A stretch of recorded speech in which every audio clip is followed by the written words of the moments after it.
MNS news, सच जरूरी है। नमस्कार, आप देख रहे हैं MNS न्यूज लाइव। मैं हूं आपके साथ रोशनी। आइए देखते हैं आज की कुछ खास खबरें। नोएडा में 70 साल के बुजुर्ग ने 11 साल की बच्ची के साथ की गंदी हरकत। फेज 1 थाना क्षेत्र के नाबालिग से अश्लील हरकत करने के आरोप में एक बुजुर्ग को गिरफ्तार कर लिया गया है। वहीं फेज 2 का थाना क्षेत्र के एक अन्य मामले में युवती का यौन उत्पीड़न करने के आरोप में एक युवक को भी गिरफ्तार कर लिया गया है। पुलिस ने यह जानकारी दी है। पुलिस आयुक्त लक्ष्मी सिंह के प्रवक्ता ने बताया है कि सेक्टर 15 में रहने वाले कमल राज अरोड़ा 70 वर्षीय को 11 वर्षीय किशोरी से अश्लील हरकत करने के मामले में गिरफ्तार किया गया था और उन्होंने बताया है कि इस संबंध में भारतीय दंड संहिता और यौन अपराधों के बच्चों का संरक्षण और कानून की संबंधित धाराओं के तहत रिपोर्ट दर्ज करवाई है। वहीं फेज 2 के क्षेत्र में सेक्टर 80 के एक युवक ने भी यौन उत्पीड़न करने के और अपनी पहचान छुपाकर शादी करवाने के मामला सामने आया था और उसके साथ युवक को भी गिरफ्तार कर लिया गया था। फेज 2 के थाना प्रभारी परमंजह तिवारी ने बताया है कि फैक्ट्री के काम करने वाले युवती से मंगलवार रात को थाने में रिपोर्ट दर्ज करवाई थी और सागर नामक युवक को उनका उत्पीड़न करने के आरोप में शादी के झांसा देने के आरोप में गिरफ्तार कर लिया था। उन्होंने बताया था कि पुलिस ने आरोपी को पकड़कर पूछताछ के तौर पर पता चला था कि उसकी नाम सौरभ अंसारी है और वह नाम बदलकर शादी करना चाहता था। अब पुलिस ने इस संबंध में संबंधित धाराओं के तहत मुकदमा दर्ज किया है। धर्म पर ऐसी सोच रखती है उर्फी जावेद, इस्लाम को लेकर कही थी ये बात।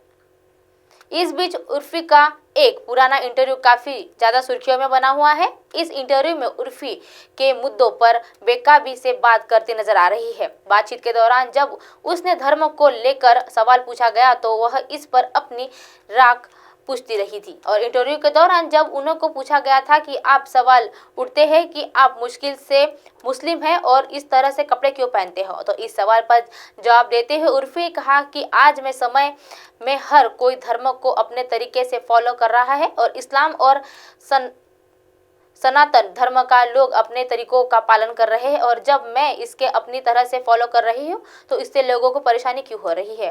एक इंटरव्यू में उर्वी ने आगे बताया है कि वह किसी भी धर्म और विश्वास से नहीं रखती है और वह न किसी धर्म का समर्थन करती है। इंटरव्यू के दौरान उन्होंने बताया कि वह बहुत ही कंजर्वेटिव फैमिली से आती है और फैमिली उन्हें बचपन से ही चीज़ें पसंद नहीं थी और इसी दौरान वह शादी में होने वाले कन्यादान पर सवाल उठाते करती नजर आती है। उन्होंने सवाल किया था कि उस कन्या को क्यों दान करते हो, क्या यह दान करने की चीज़ है। और इस बातचीत के दौरान उर्फी ने खुलासा किया था कि वह गीता पढ़ रही है और क्योंकि वह हिंदू धर्म के बारे में और अधिक जानना चाहती है। बता दें कि बिग बॉस OTT पर वजह से उर्फी जावेद सुर्खियों में आई थी और इसी शो के बाद उन्होंने फॉलोअर की संख्या काफ़ी ज़बरदस्त हो गई थी। झूठा और जहरीला इंसान है अनुराग कश्यप। यूँ तो अनुराग कश्यप बॉलीवुड के टैलेंटेड फिल्मकारों में शुमार है, लेकिन अक्सर वह किसी न किसी विवादों में फंसे रहते हैं। इस दिनों फिल्म ट्रायल बाय फायर का प्रमोशन कर रहे अभिनेता अभय देओल ने बताया है कि उन्हें झूठा ठहराया है और वह जहरीला इंसान भी कह रहे थे। दरअसल अनुराग द्वारा करीब 2 साल पहले लगाए गए एक आरोप में के जवाब में अभय ने अपने यह सब कहा है कि अनुराग और अभय के फिल्म देव डी से साथ काम कर रहे थे और वह सन 2020 में एक इंटरव्यू में कश्यप ने कहा था कि अभय देओल के साथ काम करना बहुत ही दर्दनाक अनुभव था।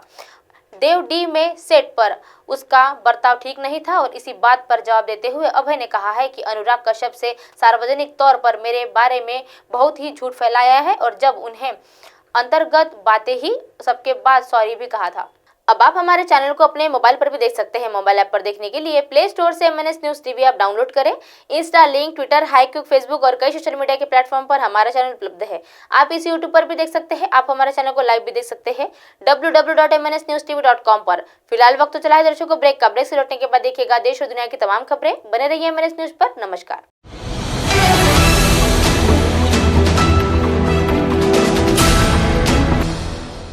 ये है MNS न्यूज नेटवर्क और आप देख रहे हैं MNS न्यूज।